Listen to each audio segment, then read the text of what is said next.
Hello, everybody. It's me, Allie. Welcome back. It's been a little while since I last posted a video. I believe the last one was sometime in August that had just passed, when the Lion's Gate opened and let out its mighty roar of a message. And it sure did. It let that message out to let everyone on planet Earth know that enough is enough. It's time for change. And we know through numerology that change comes in a series of stages. First you have to work hard. Then you have to balance out your mind, body, and spirit. Then you have to learn how to balance out your mind, body, spirit, and emotions. After you've mastered the elements of the soul, you then have to learn how to master the elements of life. We'll get into that a little bit when we cover the law of attraction. But for now, the understanding of the number 1111, everybody places great big definition of ascension over the number 11, and that's not necessarily just what it meant. 1111 in deep, sacred, esoteric teachings actually represents death and rebirth. And that's exactly what we're going through right now in this process. Now, Leo, we have Leo in opposition to Aquarius coming up for our new age in the next century. But in the meantime, there's always that period of tearing down the temple, so to speak, to build it back up. And that's what's happening now. The temple is being torn down. That means establishment, organizations, religions, spiritual beliefs, the influences of the world as you know it are all going to change. And I've told people this a million times before, consciousness, mass consciousness, when it's being delivered, it hits home very quickly, almost before you can even prepare yourself in like the blink of an eye. That's how quickly that happens. Look back at 2012. People were barely spiritual before that. Maybe they were and they just didn't talk about it, but there were a lot of people who weren't. And all of a sudden, 2012 came, the light switches flipped on, and guess what happens? Everybody is spiritual. So that's what's taking place now. We have the acceleration of time. It is moving quicker, faster, less time to get things done, less time with family. Your mind is focused on what you need to get done right then and there. And as you're trying to move forward every day in your life, you're feeling like you're not getting much out of it. You're not even gaining enough time to really be able to sit back and enjoy yourself or do anything that you really love because you're stuck focusing on survival only. And then when you get home, you're in front of the media and that's it. Your mind is just totally relaxed. It's absorbing it in, and unconsciously behaviors start to be exhibited. And then it's in the subconscious, the unconscious, and now you have shifted into a different person that you weren't a few years ago. So when we look at the law of attraction, it's an amazing thing, okay? People don't realize every day you are being programmed, okay?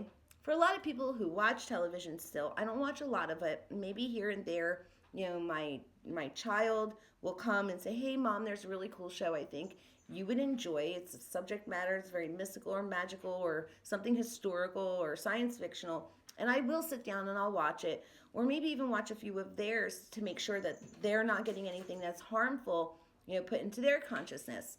But I will look at certain things, and I notice that, even when my parents have the television on, when I've sat down in front of it myself to review, I've seen commercials that pertained to situations specifically that were going on in the household. Here's a good example. A client of mine, her father had some kind of colon cancer, and then her mother had osteoporosis.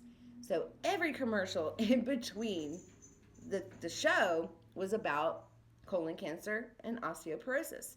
And it was a given every single time. It didn't even matter what channel she actually had on.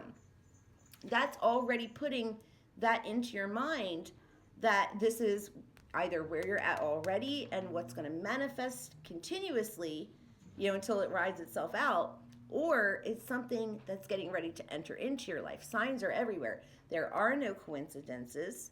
And things don't happen without cause or reason.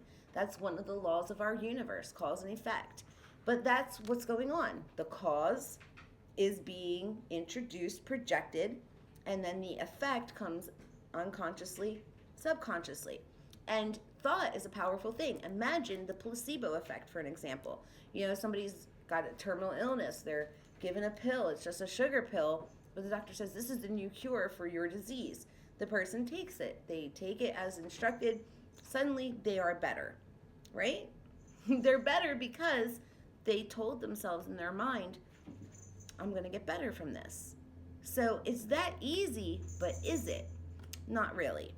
So as these people are putting it into their mind, they're believing it. They're getting a confirmation. They're getting a confirmation from the information that they read, confirmation from what they hear from that doctor, and they're getting confirmation from within themselves. It's always through three messengers, three witnesses, that a message is going to come forth, even a negative one.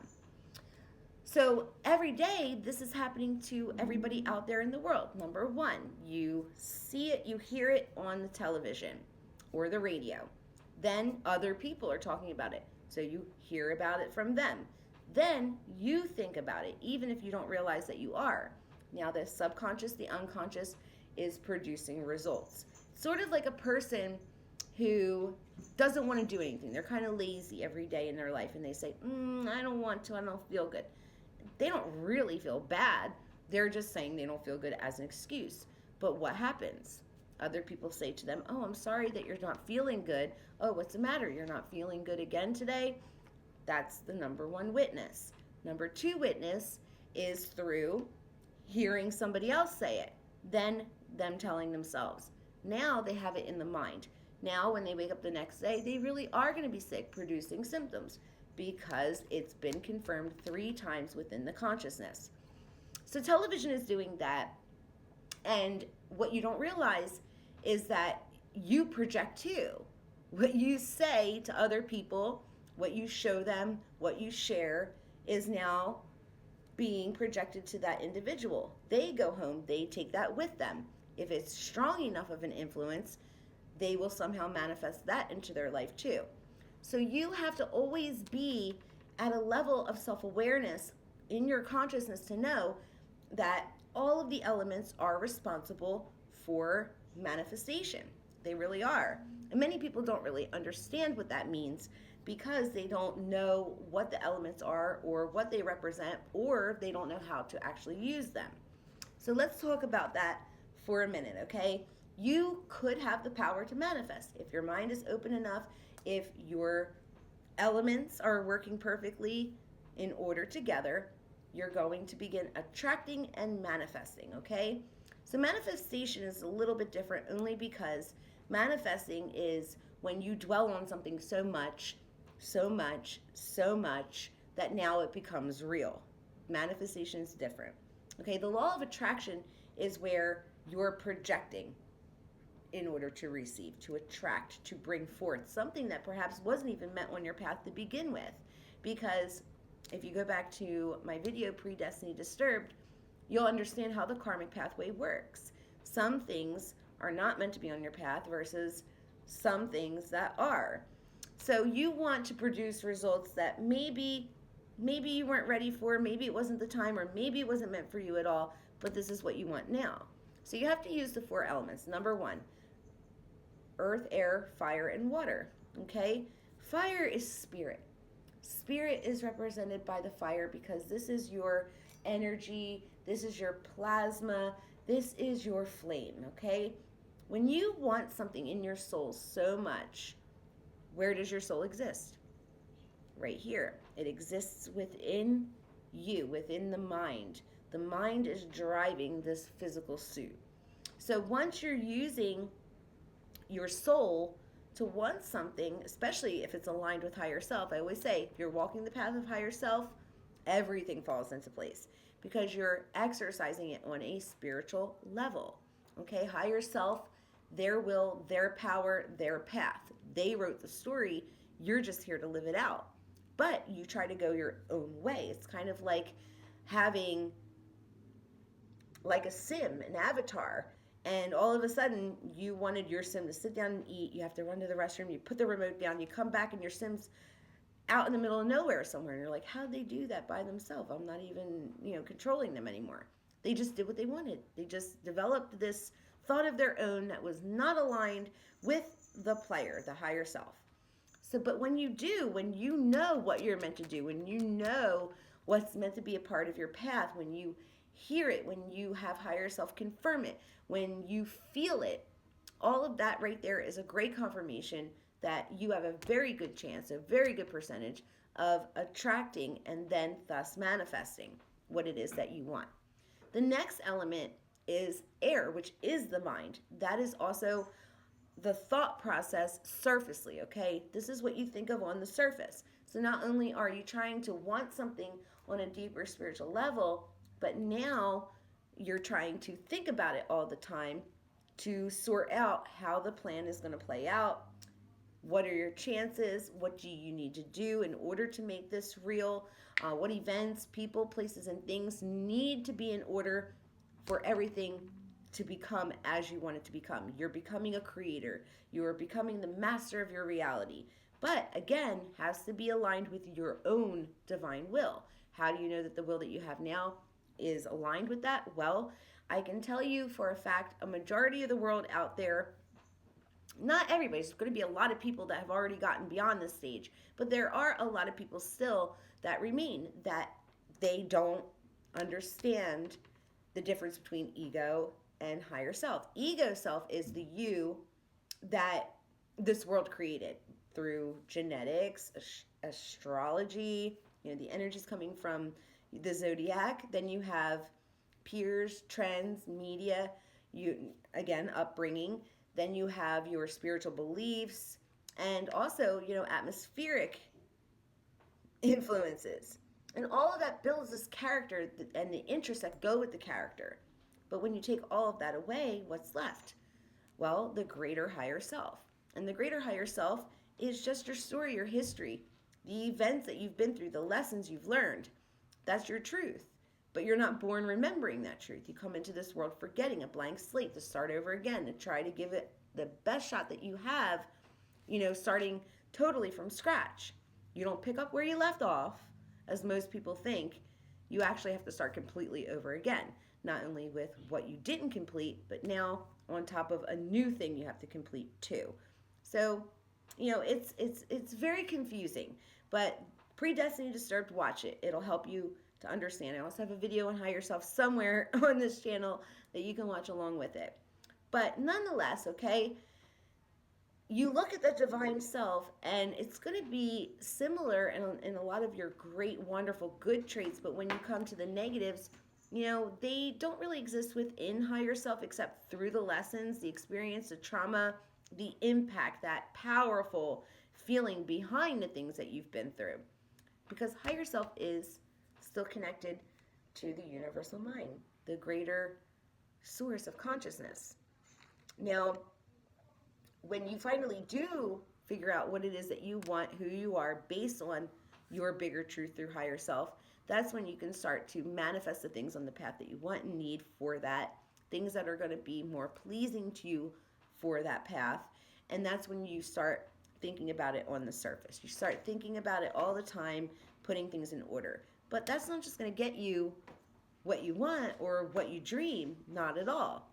Because the one thing that you really need next is water, emotions. You can't just know a divine will, spiritually fire, and then think about it all the time, air, mentality.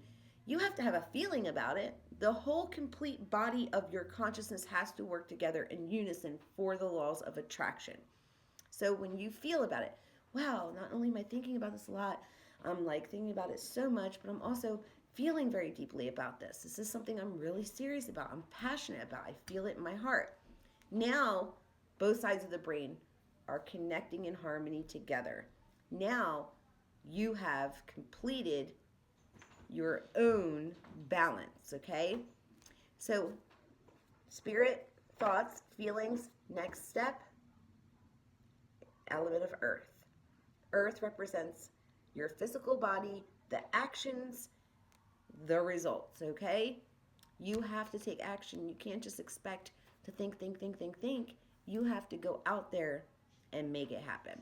For an example, my significant other right now, I had no intentions of having any relationship at all.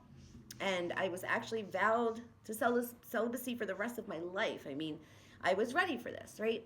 He manifested his relationship with me. He spiritually knew there was a connection. He thought about it all the time. He had deep emotions about it. But where would that have gotten him had he not taken the step?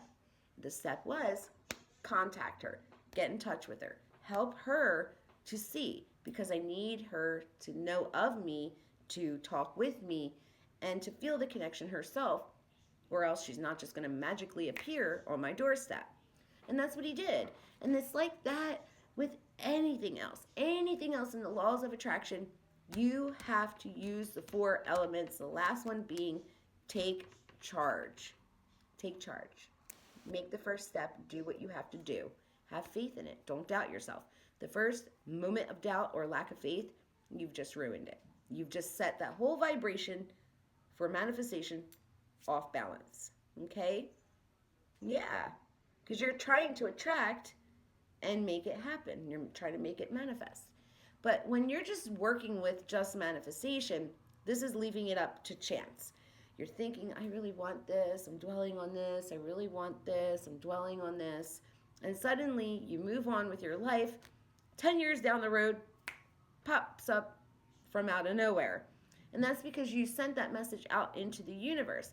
And that doesn't happen with everything. Because like I said, for a majority of what you're going to go after, you need to use all of the elements together in harmony. If the universe feels that what you're thinking about has something to do with your path, your karma, or something else that's very important to your higher spiritual learning, yeah, they'll throw it in there. If there's, the right elements, such as people, places, and things, it all kind of has to come together for the universe to drop it into your lap. And that's why a lot of people have had a lot of struggles with this subject. They really have. They have completely struggled with this because they thought just by thinking about it, wanting it, wishing it, that it would happen. Maybe some things. But for a majority of things, you have to use all, especially the last step of taking charge, taking action in the physical world. Hey, that's existence here. You're trying to attract from a spiritual place, and spirit is consciousness. Your feelings are vibration. Your consciousness is a vibration. And then your physical body is an image of the vibration. But it's also energy too. Okay? All of those vibrations have to work together. It is the greater whole of your sphere. That's right. So good luck practicing the law of attraction and even working with manifestation. I'm here for you if you need anything. But what the most important thing that I think I should suggest for you to do is find out what your higher self wants. Always keep in contact, even if you can't yourself just yet, have someone do it. Find someone that can do it for you. Find out what your path is supposed to bring and what you need to do to get there so that you can start working on that. Because if you keep going off in the other direction, like The Sim, when the player put down the remote control, you're going to go off here and eventually you're going to be looking all bewildered like The Sim in the game because you're not still doing what higher self wants you to do, which is not listening to some larger entity kind of floating around in a lotus position on a cloud. That's not what higher self is. Higher self is all of the wisdom and knowledge and experience that you have obtained that makes up the real true you throughout the whole journey. Because let's face it, this life here is only but just one chapter. That's it. Just a small fragment of the greater, more complete you. Thank you. I love you all so very much. May you all be blessed, those and that you love with you, your pets, everything in your life. And I just really pray for peace in this world. I pray that people can come together. I pray for everyone to stop fighting about who's wrong or right, or putting each other down for their looks, their religious beliefs, or what they do. We've had enough ugliness. And even though the Lionsgate did let out that message, that great big roar, and it was a courageous roar too, letting everyone know it's time for real for 11/11. It's time for death and rebirth. Let's get rid of the old self. That's the first death that we've read many times in the Bible. The first death, because you die to the ego self. A lot of people become spiritually dead too. It's time to resurrect that. Ascend, grow, and become that which you were destined to become, the greater quality of you. Bye-bye for now.